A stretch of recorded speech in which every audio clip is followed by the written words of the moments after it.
Is the coronavirus part of God's plan to wake us up? I am careful about definitively saying what God is doing by any particular thing, because I have lived long enough to see people misrepresent God in crises like this. I remember 9/11, and they said that God was trying to purge New York, and people are always quick to speak on what God is doing. But the truth of the matter is, I don't know whether it is part of God's plan to wake us up, but I do know that the coronavirus is waking us up. I don't know whether he sent it or whether he allowed the enemy to send it for whatever reason. But I know that one of the benefits of the burden of the coronavirus is that it is waking us up. How is it waking us up? It's waking us up in a lot of ways. It's waking us up that the silly bickering we have been doing for the last decade now seems foolish in the face of a real attack. It is waking us up to appreciate the walk of faith in a way that we didn't appreciate it before. See, now you're fighting wanting to come to church, but before, when you could come, you were staying at home in the bed.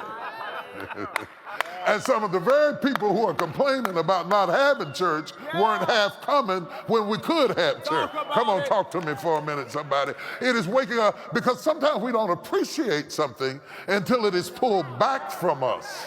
And when it is pulled back from us, we have a deeper appreciation. It is waking us up to the perspective that we must bring our church experience into our house. Yeah, it's waking us up to the experience that we must read our Bibles. What happens if they shut us completely down? What happens if we get into a war and we're unable to do it?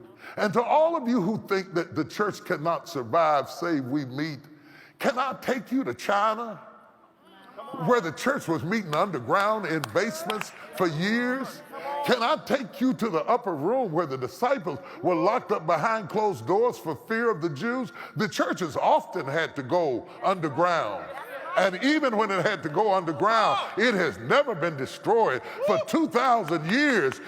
Many times we have gone through periods and eras where the church had to go underground to survive. Hitler was trying to kill the church. The enemy has always been after the church, but the church has always survived every attack, whether it was a virus or a man. Jesus said, upon this rock I will build my church, and the gates of hell shall not prevail against it. What is happening now is that these new kind of saints we got now, who are more church members than they are saints,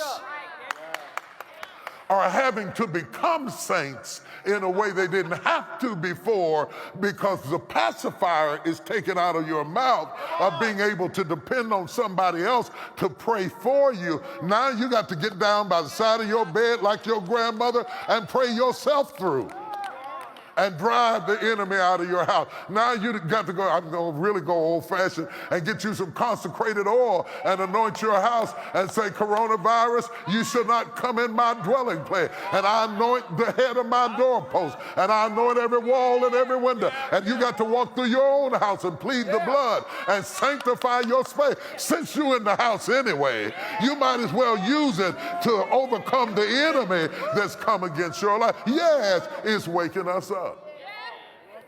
It's waking us up. And it is high time that it wake us up. I am just careful about saying what all God is doing, because I have learned in my life that sometimes it takes you 20, 30 years, and you look back in retrospect to fully comprehend what God is doing. Whatever God is doing, I can tell you this, is bigger than America.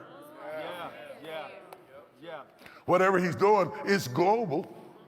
It's reaching all over the world. Whatever he's doing, I don't see us arguing over who's got the biggest weapons anymore, because God had a weapon that outdid all the weapons we were talking about. I don't see us fighting and arguing between Democrats and Republicans. Sometimes it takes a common enemy to create unity.